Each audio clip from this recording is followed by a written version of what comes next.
Téléspectateurs de l'Avenir TV et lecteurs du quotidien L'Avenir, merci de nous recevoir dans le cadre des grandes interviews de la rédaction.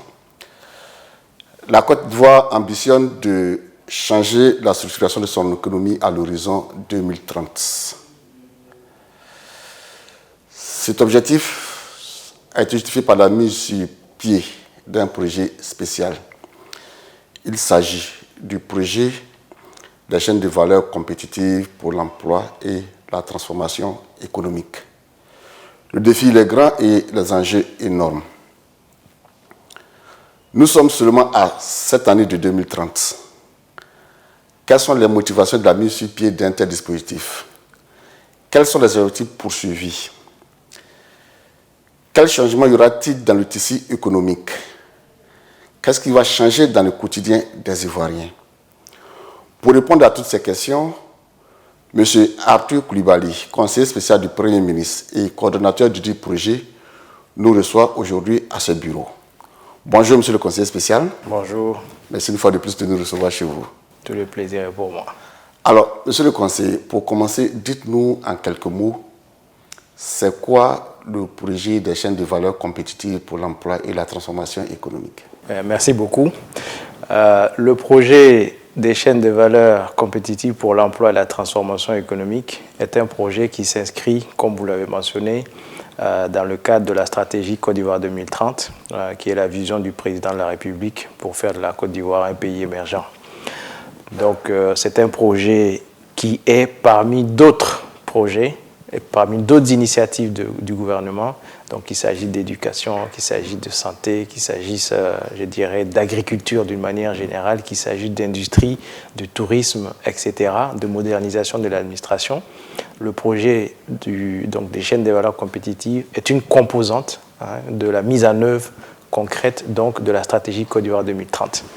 Donc, le PC7 vise notamment à accroître la compétitivité et la productivité des chaînes de valeur de l'EVA, le palmier à huile, l'ananas, la mangue, le karité et le plastique. Et il vise également à accroître l'accès des entreprises à un financement long terme. D'accord. Alors, monsieur le conseiller, lors du lancement de ce projet le 2 avril dernier à Boisseau, le Premier ministre a indiqué que c'est un projet très ambitieux qui va permettre à la Côte d'Ivoire de passer à une économie de production, à une économie de transformation. Nous sommes, comme je le disais tantôt, nous sommes à cette année de 2030. Est-ce que les conditions de réussite de ce projet sont réunies? Alors ça, c'est un excellent point puisque le projet des chaînes de valeur compétitives a une durée qui se termine en avril 2027. Donc on aura encore 3 ans avant 2030 pour atteindre les objectifs du projet. Donc les conditions sont réunies. C'est un projet qui vient à la suite d'autres réformes importantes de l'État pour attirer notamment les investissements privés, pour assainir d'une manière générale l'économie, assainir les finances publiques. Donc le PC7 vient en quelque sorte s'installer sur ces acquis déjà réalisés depuis 2011. D'accord, donc l'échéance c'est 2027. L'échéance du PC7 c'est le 30 avril 2027. Alors, si l'on parvient à tenir les délais, monsieur le conseiller, qu'est-ce qui va changer fondamentalement dans l'économie ivoirienne? Alors, dans l'économie ivoirienne, ce qui va changer, c'est que déjà, nous aurons augmenté la valeur et le volume de nos exportations. Comme vous l'avez si bien rappelé, le Premier ministre, son Excellence, M. Patrick Achi, l'a rappelé lors du lancement le 2 avril du projet à Boisseau. C'est que quand on regarde, par exemple, les chaînes de valeur mondiales, la Côte d'Ivoire, elle produit beaucoup en termes de matières brutes, donc que le cacao, anacarde, EVA, palmier, etc. Mais nous n'en tirons pas assez de valeur.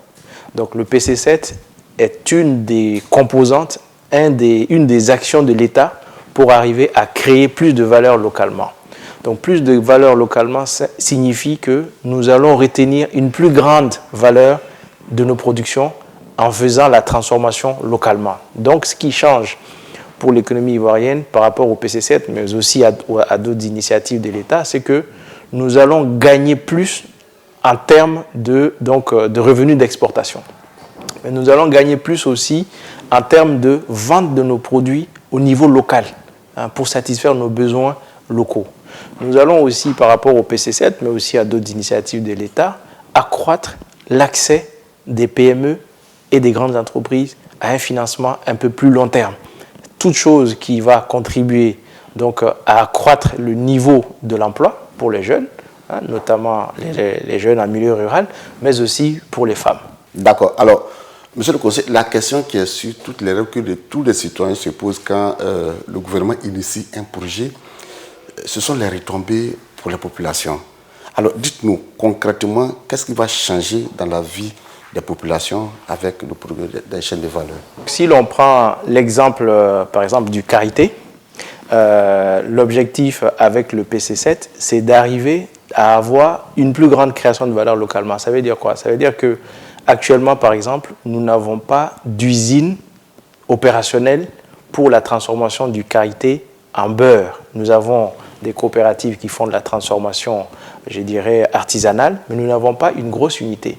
Dans d'autres pays voisins, ils ont non seulement des entités qui font la transformation du karité en beurre de manière industrielle, mais aussi qui font ce qu'ils appellent le fractionnement, c'est-à-dire séparer le beurre de karité en ses différentes composantes comme la stéréine, comme l'oléine et la gomme. Donc l'oléine, par exemple, c'est ce qu'on va utiliser pour les produits de beauté. On sait qu'en Afrique, d'une manière générale, mais aussi en Côte d'Ivoire, on utilise beaucoup le karité pour les soins.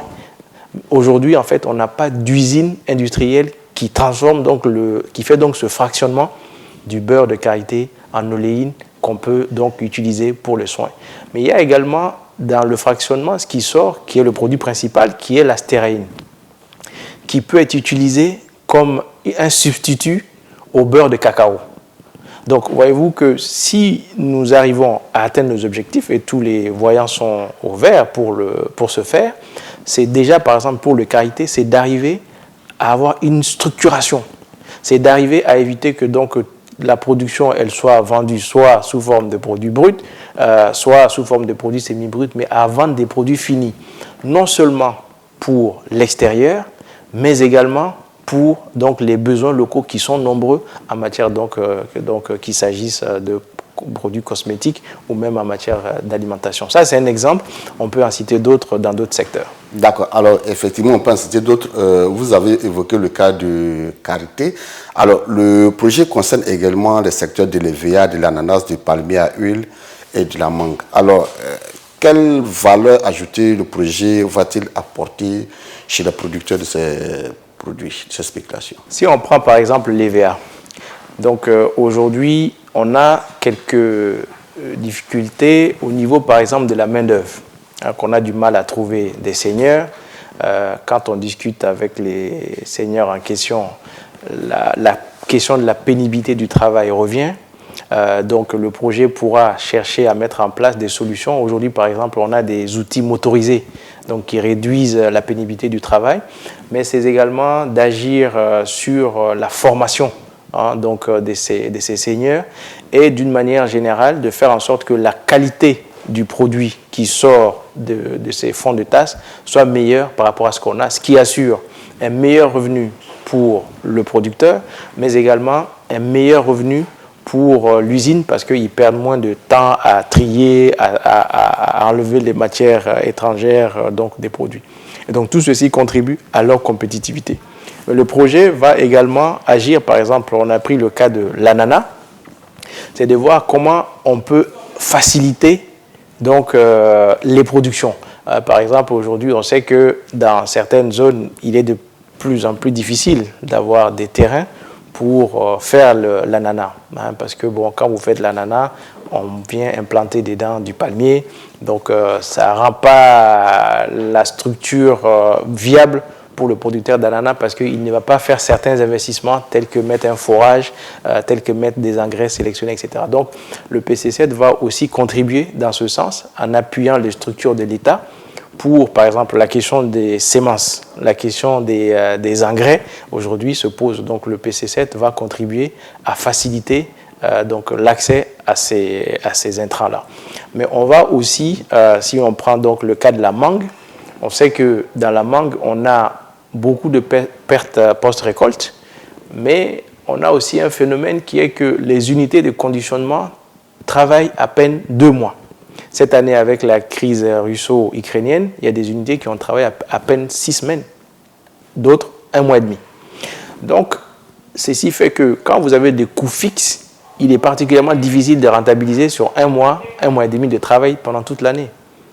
Bon, de la même manière, quand on regarde au niveau Borchamp, la question de mouche des fruits, la question de prix moins élevé, puisque l'unité de conditionnement ne travaillant que 1 mois et demi, il y a beaucoup de tri et donc beaucoup de rejets de la production qui se retrouvent soit dans les champs, soit dans la nature. L'objectif du PC7, c'est de faciliter cette situation, en mettant par exemple des usines de séchage de la mangue, parce que toutes les mangues ne sont pas destinées à l'exportation. Donc on a, par classification de la catégorie de la valeur, de la plus élevée à la plus faible, normalement on exporte les mangues qui ont la plus forte valeur ajoutée. Parce que par rapport au coût de transport, etc., ça vous permet de rentabiliser quand la mangue se vend à l'extérieur à un niveau le plus élevé. En dessous de ça, les qualités qui viennent en dessous sont vendues sur le marché local.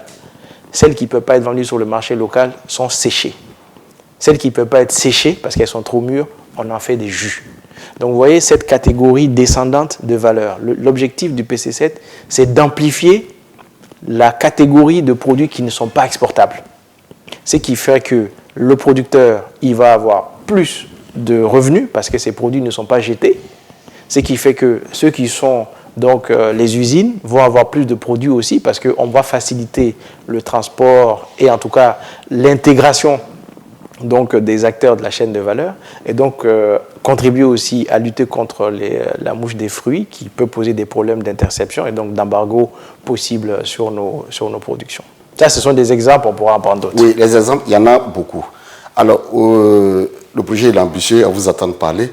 Alors, monsieur le conseiller, le café, le cacao et l'anacarde constituent des maillons essentiels de l'économie nationale, dont l'essentiel de la production continue d'être destiné à l'exportation.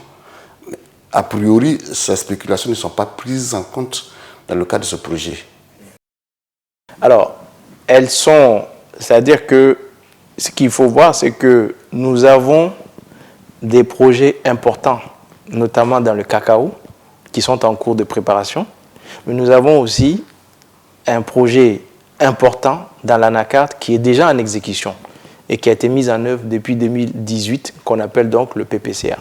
Ça, c'est une initiative parmi d'autres, qui est un projet ambitieux, qui va mettre en place des zones industrielles, qui va renforcer la recherche, etc. Donc, il y a déjà des projets ambitieux qui sont soit en cours d'exécution pour l'anacarde, soit en cours de préparation, mais qui s'ajoutent aux activités ordinaires donc, dans ces chaînes de valeur. En ce qui concerne le PC7, c'est que nous n'avons pas ciblé directement l'anacarde et le cacao, mais ces produits vont être pris en compte d'une certaine façon, puisque nous allons mettre en place des unités de transformation des résidus, que ce soit de l'anacarde, l'ananas, donc le palmier, etc. L'objectif étant donc de produire de l'électricité à partir de ces rejets et ces résidus de transformation. Et ça, c'est un élément qui est crucial, puisque aujourd'hui, ces résidus, par exemple, de l'anacarde, bon, on ne sait pas trop quoi en faire. Donc l'objectif, c'est de permettre que l'usine qui va travailler, donc, qui va faire donc, la transformation de l'anacarde, puisse avoir un revenu. Aujourd'hui, elle paye pour se débarrasser de ces produits-là, de ces coques. Demain, elles auront la possibilité de les vendre, ce qui leur permet d'améliorer leur plan d'affaires et d'être plus compétitifs donc, sur l'activité générale de leur usine. Donc ces produits ne sont pas ignorés. Ces produits ne sont pas ignorés. Alors, monsieur le conseiller spécial, le projet est ambitieux et cela va nécessiter la construction de beaucoup d'usines. Et cela nécessite également une consommation immense d'énergie. La Côte d'Ivoire est partie prenante des accords de Paris sur le climat et vient d'abriter la COP 15. Peut-on en réalité réaliser les ambitions de ce projet et respecter nos engagements internationaux sur la préservation du climat et de l'environnement? Oui, tout à fait, puisque dans la politique énergétique même de la Côte d'Ivoire, aujourd'hui, on fait beaucoup d'efforts sur le renouvelable, qu'il s'agisse donc de barrages hydroélectriques, qu'il s'agisse donc de solaire, qu'il s'agisse, je dirais, donc des bases de biomasse. D'ailleurs, comme vous l'avez noté, dans le PC7 même, nous prévoyons des projets d'énergie à base donc des résidus de transformation. Donc aujourd'hui, nous allons de plus en plus vers donc, ces ressources renouvelables qui, en plus, donc, sont appuyées par notre production qui est faite essentiellement à base de gaz naturel. Donc nous n'avons pas d'utilisation, par exemple, de charbon ou d'autres produits qui sont particulièrement polluants. Donc oui, nous pouvons atteindre nos objectifs, non seulement en augmentant notre capacité de production électrique. Aujourd'hui, la Côte d'Ivoire est un champion dans la sous-région, mais nous allons aussi diversifier nos sources donc de production d'électricité, donc en augmentant la part renouvelable. Ce qui nous permet donc d'atteindre nos objectifs en termes de développement. D'accord. Alors, à côté de la transformation structurelle de l'économie, le projet vise aussi à améliorer le climat des affaires, l'accès aux terrains industriels, la facilitation du commerce, etc. Il existe déjà plusieurs structures ou programmes qui s'occupent de ces questions spécifiques. Est-ce que cela ne constitue pas une déperdition des ressources et des énergies dans la mesure où ce sont les mêmes objectifs qui sont poursuivis? Alors l'objectif, il y a deux éléments dans le PC7 qui sont extrêmement importants. L'un, c'est l'efficacité de la dépense. L'autre, c'est la durabilité des effets de la dépense. Donc, en matière de réformes, nous avons prévu des réformes pour améliorer le commerce, nous avons prévu des réformes pour améliorer l'environnement des affaires et nous avons prévu des réformes pour faciliter l'accès au terrain industriel. Si l'on commence par l'accès au terrain industriel, le PC7, en fait, ne va pas dupliquer les investissements. Le PC7 va plutôt utiliser les voies et les moyens des agences existantes, puisque nous avons signé des conventions avec ces agences. Ce seront en réalité ces agences qui vont mettre en œuvre ces composantes. Le PC7 va apporter l'appui nécessaire en termes financiers, en termes techniques, mais in fine, pour la durabilité et l'efficacité, ce sont les mêmes agences qui vont exécuter et c'est ça qui permet la pérennisation puisque vous avez noté que le PC7 s'arrête en 2027. Donc il ne faudrait pas que les effets des actions entreprises par le PC7 s'arrêtent en 2027. Il faut que ces effets se poursuivent dans le temps. Et c'est la raison pour laquelle nous avons signé des conventions avec, donc aujourd'hui, ce qui s'appelle la SOGEDI pour les zones industrielles. Nous avons signé des conventions avec la douane. Nous avons signé des conventions avec le ministère de l'Agriculture, donc la Direction générale des productions et de la sécurité alimentaire. Nous avons signé des conventions avec les CPC, avec un service du ministère de la Construction. Donc, in fine, ce sont les structures que nous allons appuyer. Mais non seulement pour réaliser les activités prévues, mais aussi pour les appuyer techniquement. Parce que c'est ça qui va assurer donc un meilleur, j'allais dire, rendu et une pérennisation des effets donc, des activités menées par le PC7. D'accord. Alors, la primature a organisé récemment à Grand Bassam un séminaire à l'intention des hommes des médias, des communicants des différents ministères et des influenceurs. Au-delà des acteurs des médias et des communicants, que faites-vous pour vulgariser ce projet auprès des populations qui sont quand même partie prenante pour la réussite du projet? Alors ça, c'est un aspect qui est crucial. Parce que voyez-vous, on ne peut pas améliorer les choses sans les acteurs. Donc nous, ce qu'on prévoit, c'est que c'est une démarche que nous appelons de notre vœu, j'allais dire, participative.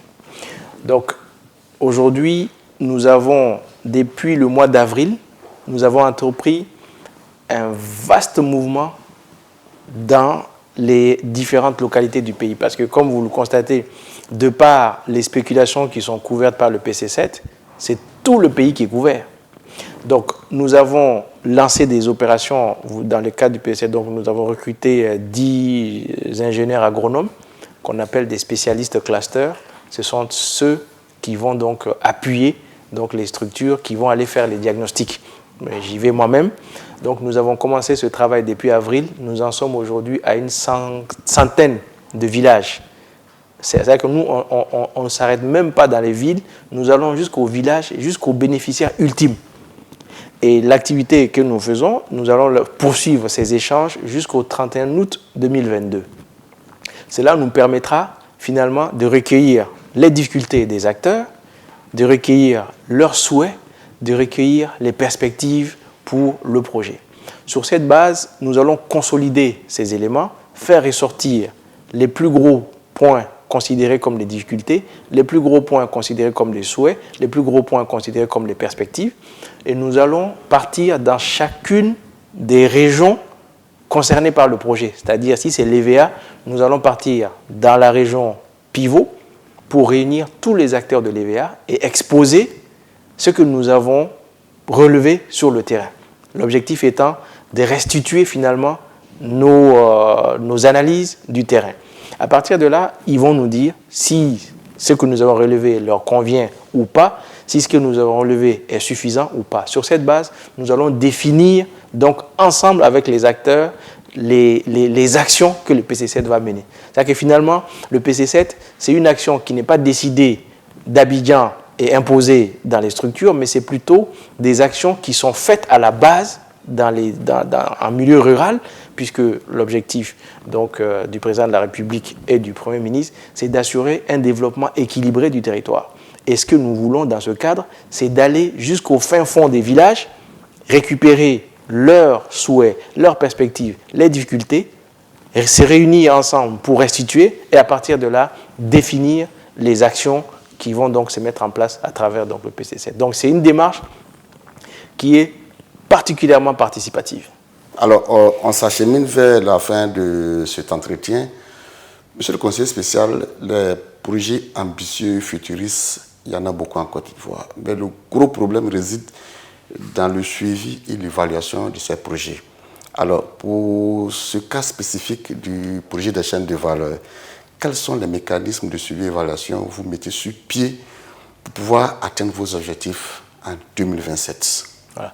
Donc ça c'est extrêmement important et comme on dit, on ne peut pas améliorer quelque chose qu'on ne sait pas mesurer.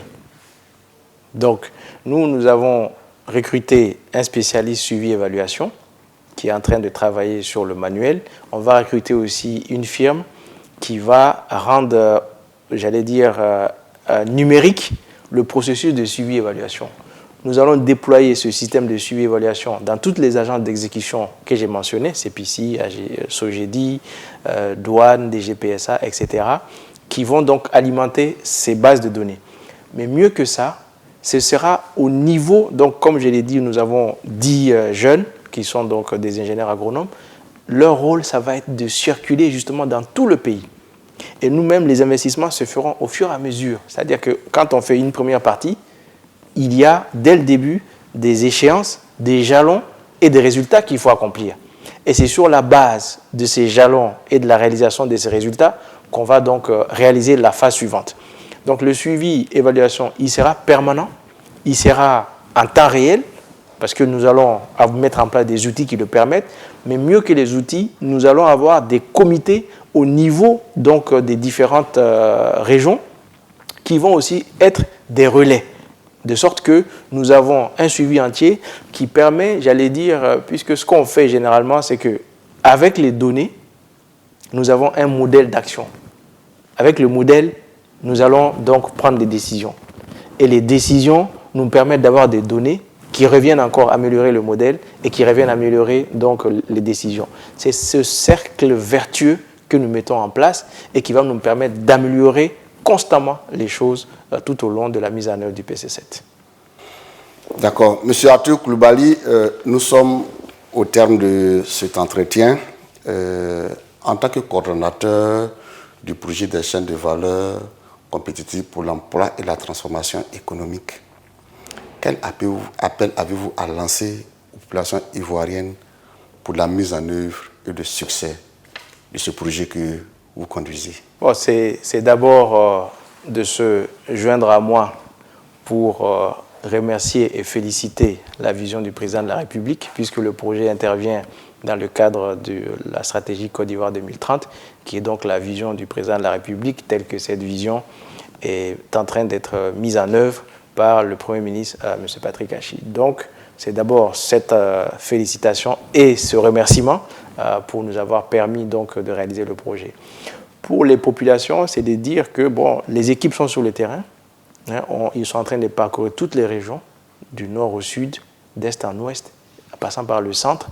C'est de réserver donc le meilleur accueil possible à ces équipes, mais aussi de s'ouvrir aux équipes.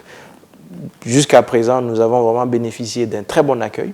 Donc nous encourageons les populations à poursuivre ces efforts-là. Vraiment, moi-même, quand on voit l'accueil que nous avons dans les villages, il y a tellement d'engouement et il y a tellement d'espoir dans ce projet que vraiment, nous sommes heureux nous-mêmes et c'est ce qui fait que chaque jour, nous travaillons constamment pour améliorer les choses et permettre donc la réalisation efficace de ce projet. Donc ce que nous souhaitons, c'est que cet engouement et, je dirais, ce bon accueil se poursuivent et donc nous allons continuer les échanges avec les acteurs concernés dans toutes les chaînes de valeur concernées, du producteur jusqu'à l'exportateur, en passant par l'industriel, et par la suite, c'est de se mobiliser lors des réunions de restitution. Parce que c'est dans ces réunions que finalement nous allons rassembler tous les avis des différents acteurs de la chaîne de valeur, les consolider et définir un plan d'action. Merci, M. Arthur Coulibaly. Merci de nous avoir réussi. Alors, téléspectateurs de l'Avenir TV et lecteurs du quotidien L'Avenir, nous sommes au terme de cet entretien. Je rappelle que nous étions avec M. Arthur Coulibaly, conseiller spécial du Premier ministre et coordonnateur du projet des chaînes de valeur compétitives pour l'emploi et la transformation économique. Merci de nous avoir suivis et continuez de nous suivre sur nos différents instruments digitaux, la page Facebook, le compte Twitter et la chaîne YouTube. Merci et au prochain rendez-vous.